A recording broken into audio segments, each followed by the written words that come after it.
Hello friends, happy Monday. Hope everybody's doing really, really well. Give me 1 second, I'm gonna go share this into my group.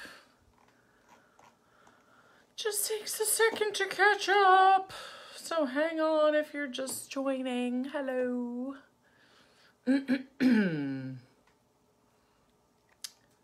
Everything online is moving at a snail's pace today.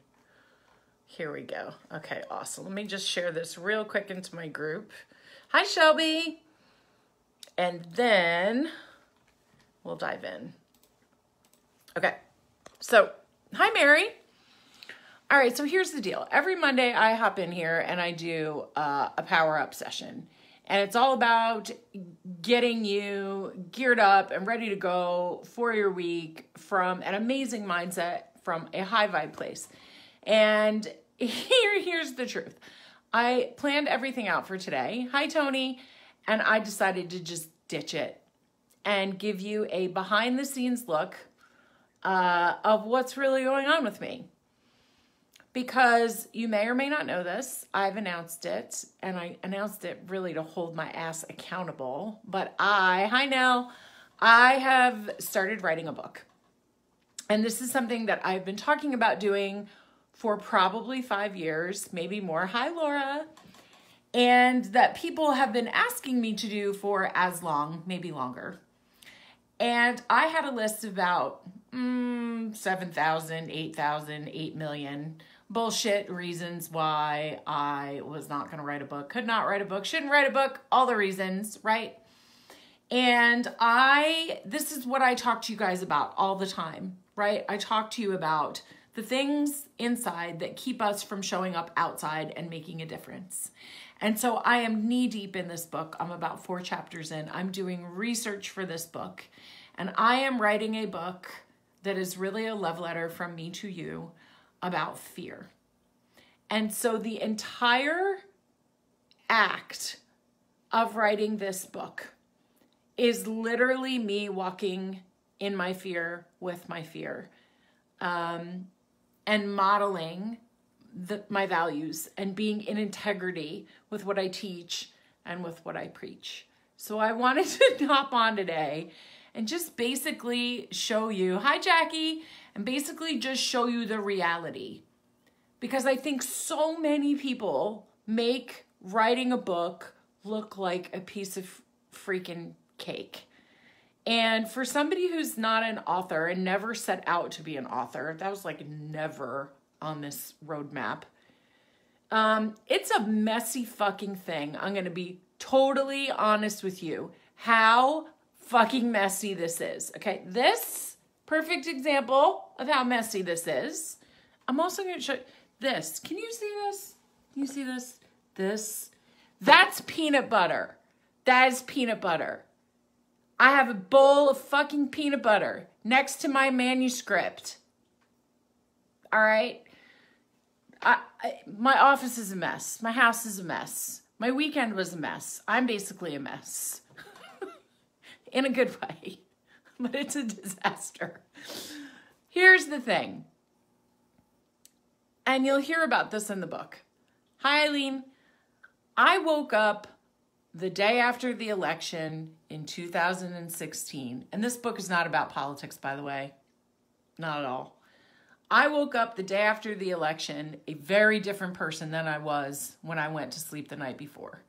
And I've spent 24 years in a profession, one way or another, helping people, serving people, co-creating healing, co-creating transformation, co-creating growth. And I woke up and I realized what I was doing was not enough. I needed to reach more people. I wanted to reach more people. I had a lot to say. So I set out to be on tons of podcasts and to be on stages and to do more. And it just became very clear to me that the thing that I was avoiding, writing the book, was exactly the thing I needed to do. And the entire book is about fear. And the message I want to get out to you today is this. It is okay to be messy. I'm super messy right now. My hair's messy. My house is messy. My book is a fucking mess. I said to somebody online yesterday, people always tell me, just write a shitty first draft. Is the shittiest first draft in the history of all shitty first drafts. Okay? This is what I'm saying to you. Everything is kind of a mess, and it's all okay. And it's all okay. Here's what I know to be true. And I don't care what you call it, life, spirit, soul, God, inner being, source, universe, I don't care what word you use, okay? Use the word that resonates with you.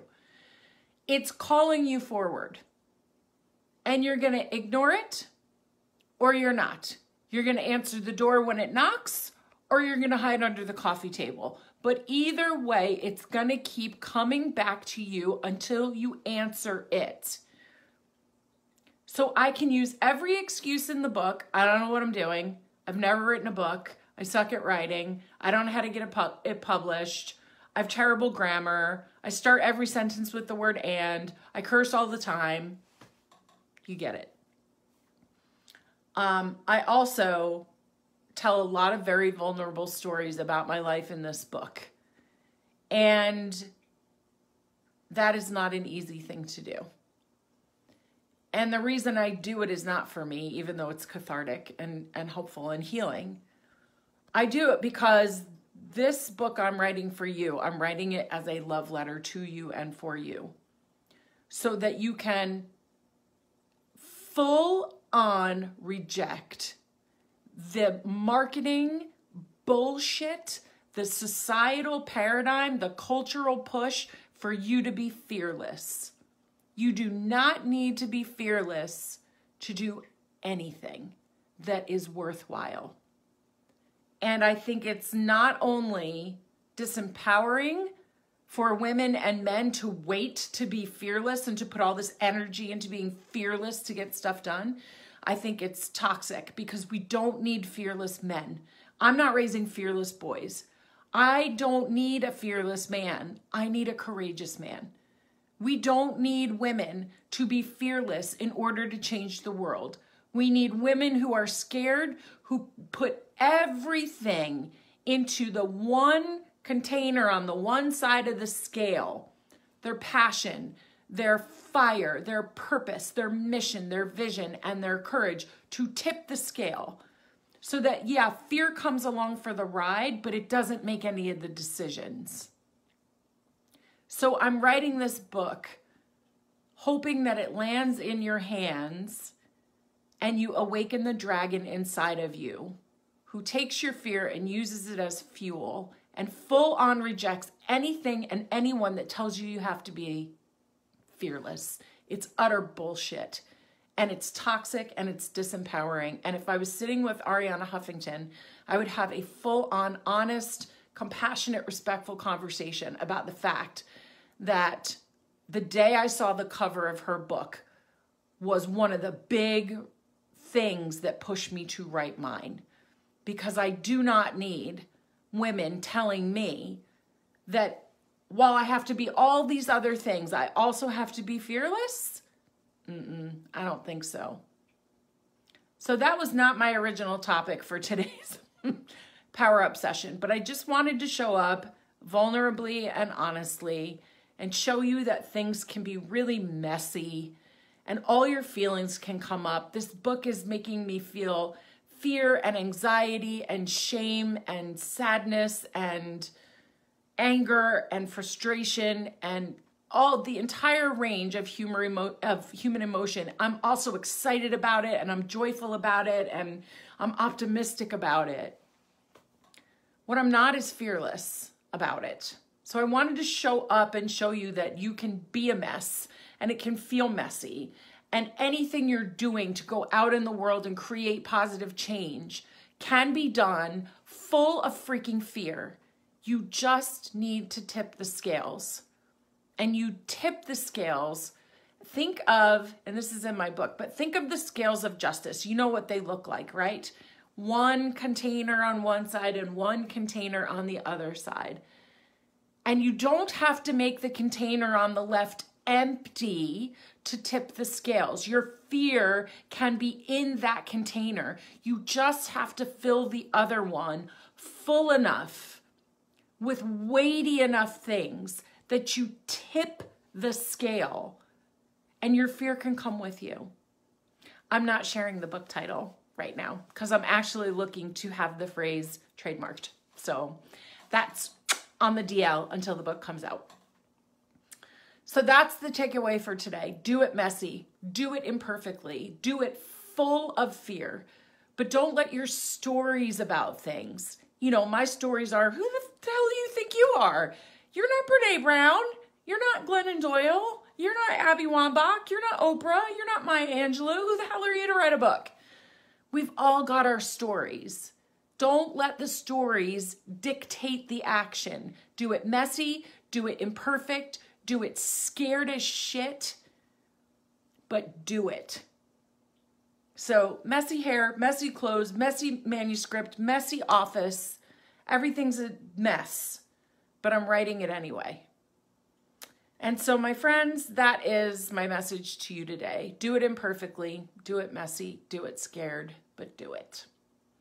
And if you would like to be considered for being in the book, I'm looking to interview 100 women minimum who agree in outright rejection of fearlessness. And I want to hear your story of how you brought fear with you and you got your brave on. And by being afraid but choosing mission and passion and purpose and vision and fire and courage, you triumphed. I want you to brag.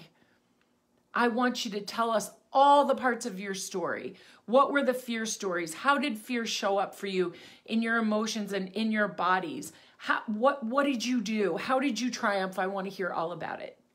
So if you click the link somewhere around this video, you will be taken to an interview form. I'm going to read every single one of these forms. I'm going to choose a handful to go in the book, and I'm also going to choose a handful to come do a live video series with me where you get to tell your story and you get to impact women and some men too, by teaching that you don't have to buy into this bullshit line of fearlessness, that you can be scared and you can triumph anyway. So if that's a project you would like to be a part of, please click the link and submit your story. I'm going to be collecting these stories over the next few months, so the faster you get it in, the better. But please don't rush through. Give us detail. Make it juicy. Don't be afraid to brag. Don't hold back. We want to hear all about how amazing you are and how you did it scared.